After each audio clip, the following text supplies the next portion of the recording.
ಎಲ್ಲರಿಗೂ ಕನ್ನಡ ರಾಜ್ಯೋತ್ಸವದ ಹಾರ್ದಿಕ ಶುಭಾಶಯಗಳು.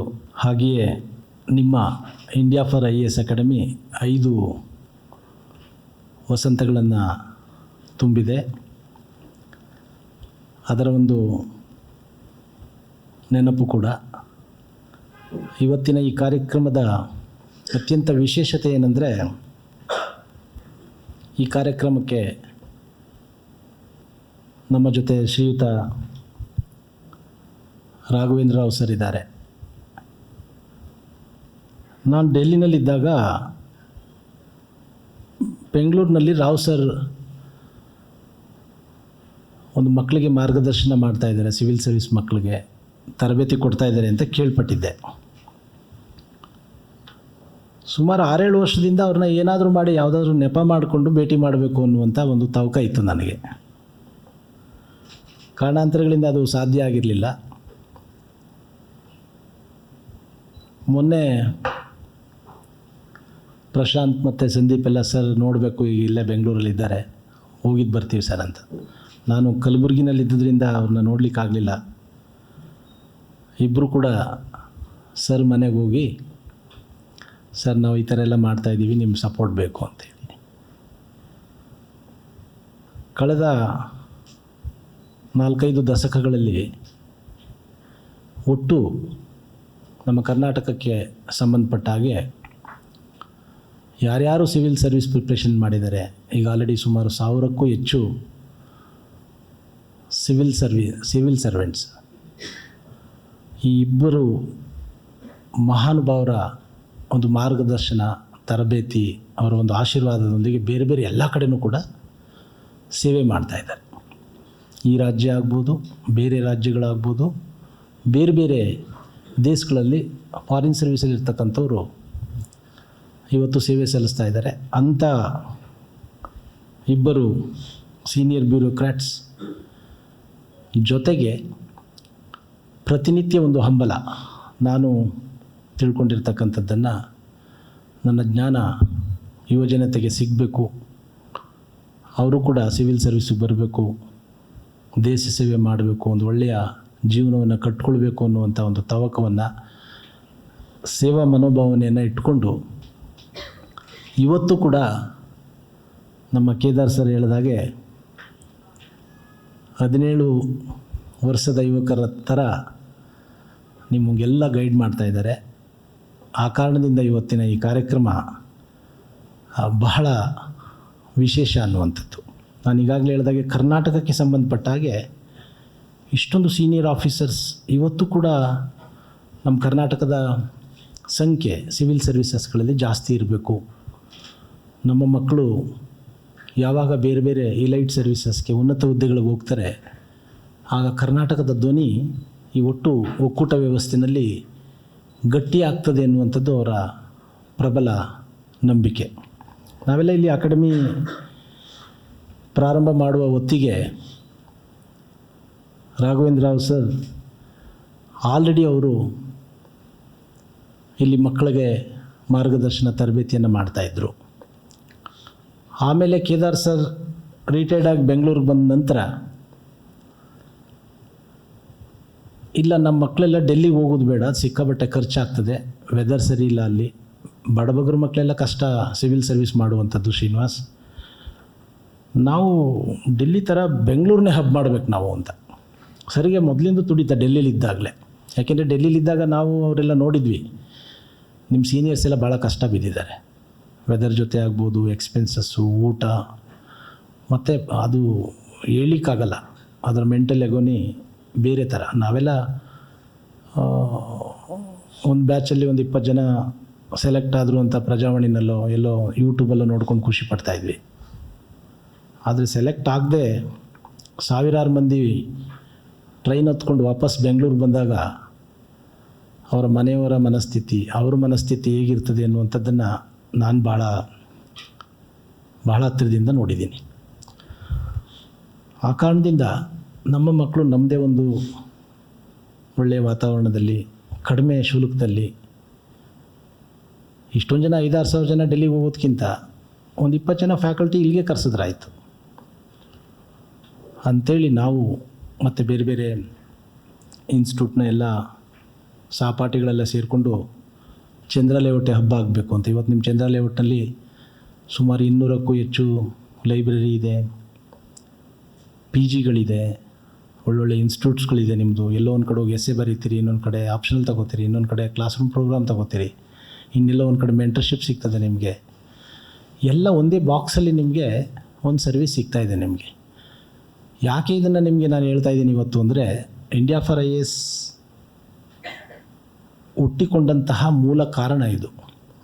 ಕೇದಾರ್ ಸರ್ಗೆ ಯಾವತ್ತೂ ಅಷ್ಟೇ, ಶ್ರೀನಿವಾಸ್ ಇಲ್ಲಪ್ಪ 5 ಲಕ್ಷ ಕೊಡ್ತಾರೆ, ನಾನೆಲ್ಲ ಕಷ್ಟ ಬಿದ್ದು ಅಲ್ಲಿ ಇಲ್ಲಿ ಯಾರ್ದೋ ಪುಸ್ತಕ ತೊಗೊಂಡು ನಾನು ಓದ್ಬಿಟ್ಟೆ ಆ ಕಾಲದಲ್ಲಿ, ನನಗೆ ಆ ನೋವು ಗೊತ್ತಿದೆ, ನಾನು ಕೂಡ ಒಂದು ಏನು ಹಂಬಲ್ ಬ್ಯಾಕ್ಗ್ರೌಂಡಿಂದ ಬಂದಿದ್ದೀನಿ, ಅದು ನನಗೆ ಮಾತ್ರ ಅರ್ಥ ಆಗ್ತದೆ ಅಂಥೇಳಿ ಪ್ರತಿ ವರ್ಷ 2-3 ಬಾರಿ ನಮ್ಮೆಲ್ಲ ಕರ್ನಾಟಕದ ಬೇರೆ ಬೇರೆ ಜಿಲ್ಲೆಗಳಲ್ಲಿ, ನಗರಗಳಲ್ಲಿ ಸ್ಕಾಲರ್ಶಿಪ್ ಮಾಡಬೇಕು.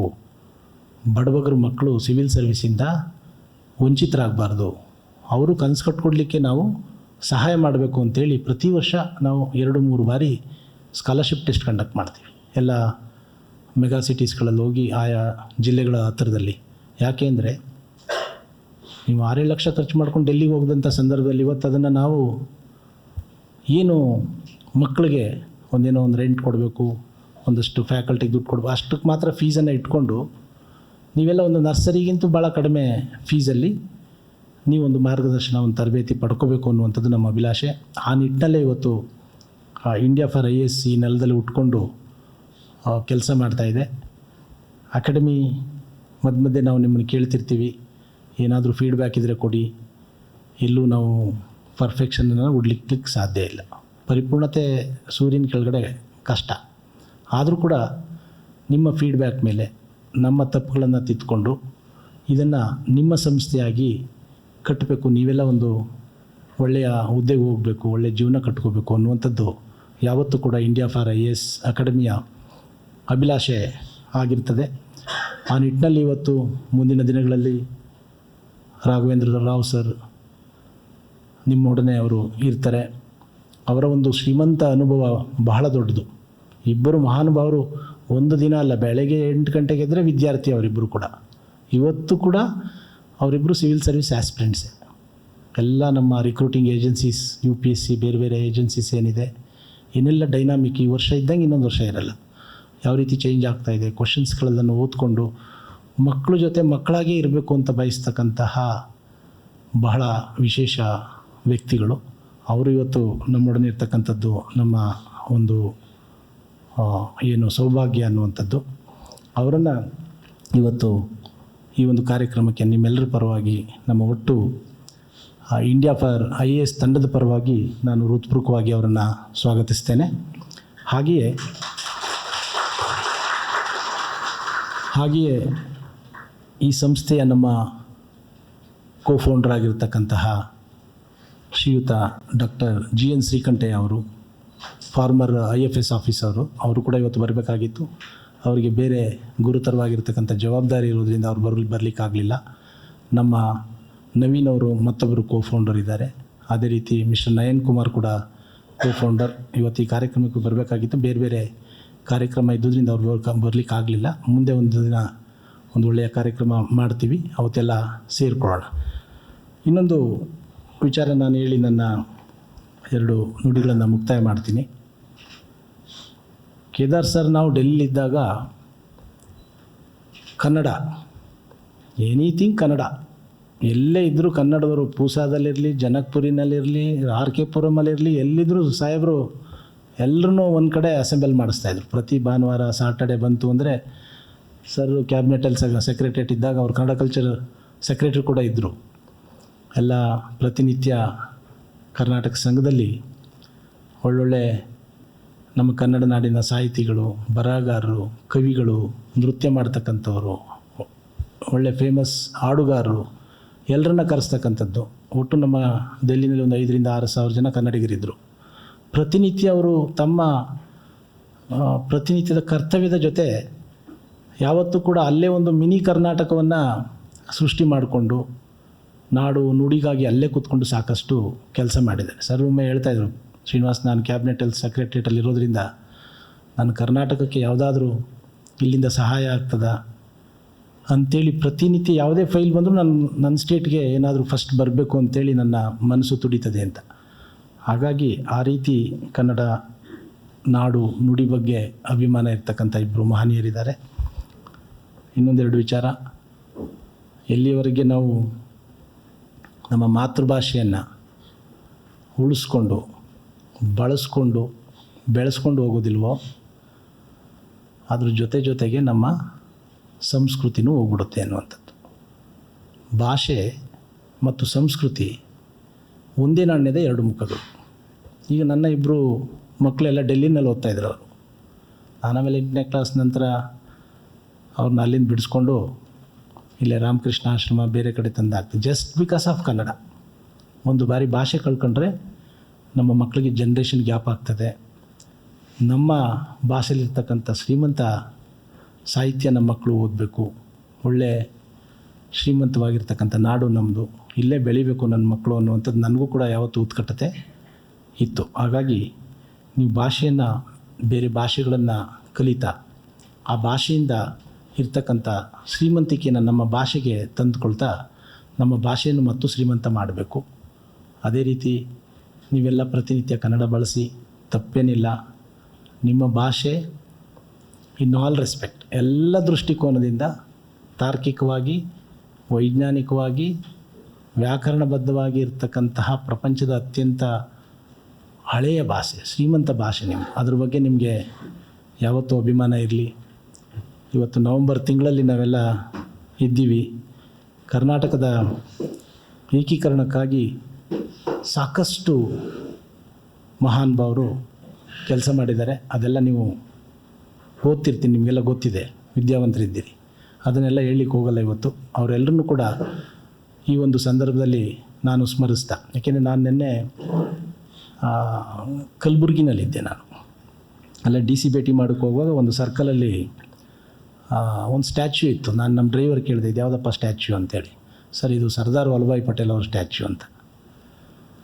ನಾನಾಗ ಅಂದ್ಕೊಂಡೆ, ಕಲಬುರ್ಗಿನಲ್ಲೇ ಯಾಕೆ, ನಮ್ಮ ಮೈಸೂರು ಬೆಂಗಳೂರಿನಲ್ಲೂ ಸರ್ದಾರ್ ವಲ್ಲಭಾಯ್ ಪಟೇಲ್ ಅವ್ರ ಸ್ಟ್ಯಾಚ್ಯೂ ಇರಬೇಕಿತ್ತಲ್ಲ ಅಂತ.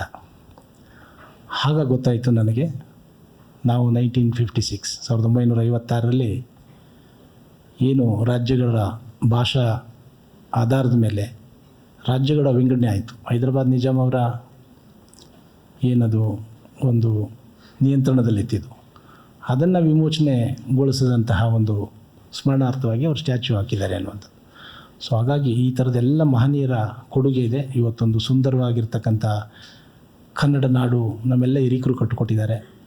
ಆ ನಾಡಿನ ಹಿರಿಮೆ, ಗರಿಮೆ, ಅಲ್ಲಿನ ಭಾಷೆ, ಅಲ್ಲಿನ ಸಂಸ್ಕೃತಿ, ಅಲ್ಲಿನ ಪರಂಪರೆ, ಅಲ್ಲಿನ ಸಾಹಿತ್ಯವನ್ನು ಉಳಿಸಿ ಬೆಳೆಸ್ಕೊಂಡು ಹೋಗ್ತಕ್ಕಂತಹ ಒಂದು ಗುರುತರವಾದ ಜವಾಬ್ದಾರಿ ನಿಮ್ಮ ಮೇಲಿದೆ. ಮುಂದಿನ ತಲೆಮಾರಿಗೆ ನೀವು ಭಾಷೆ ಕೊಡಲೇಬೇಕು.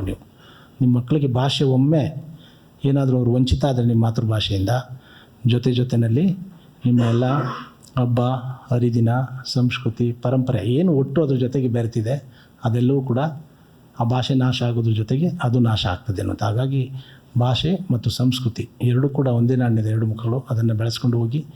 ಮತ್ತೊಮ್ಮೆ ನಿಮ್ಮೆಲ್ಲರಿಗೂ ಕೂಡ ಕರ್ನಾಟಕ ರಾಜ್ಯೋತ್ಸವದ ಶುಭಾಶಯಗಳನ್ನು ಹೇಳ್ತಾ ನನ್ನ ಎರಡು ಮಾತನ್ನು ಮುಗಿಸ್ತೀನಿ. ಜೈ ಹಿಂದ್, ಜೈ ಕರ್ನಾಟಕ ಮಾತು.